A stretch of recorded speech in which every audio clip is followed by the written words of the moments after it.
One of the keys to a more effective deadlift is where you start the exercise. So, I mean, this will be obvious as you get much more heavy with the weight that you're doing, but if you're doing lighter weights and just starting and learning the exercise, a lot of people conflict this and change these. But if you're doing super heavy weight, then obviously the weight's gonna start on the floor, and you're gonna start by picking it up from the ground, going down and resting and leaving the weight on the floor between your reps and while you rest. So the exercise looks something like this. You do the deadlift, you rest down here, you wait. You do the deadlift, you rest down here, you wait. And then when you're done, you leave it on the floor. And when you're ready to start back up again, you start from the floor, you pick it up, and then you go down.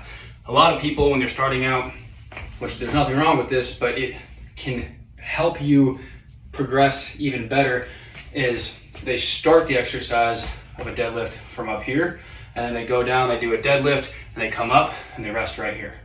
And they go down, they do a deadlift, they come up and they rest right here. And if that's all you can do, that is totally fine. Start there. But as we progress, what you want to do is think about lifting the weight from the floor and resting at the bottom, because this is going to make us be more explosive.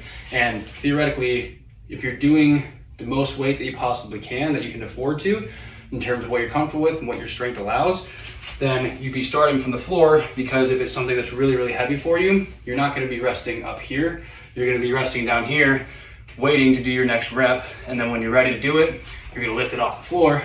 You're going to go back down, and you're going to rest down here in a squatted position. So play around with and think about where you're resting between your reps and between your sets.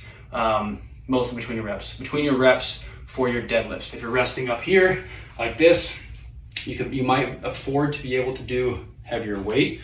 And I encourage you to try to rest at the bottom and think about the movement starting from the floor, going up, and then resting after you set it back down, as opposed to starting from up here and going down and back up and resting up here like this.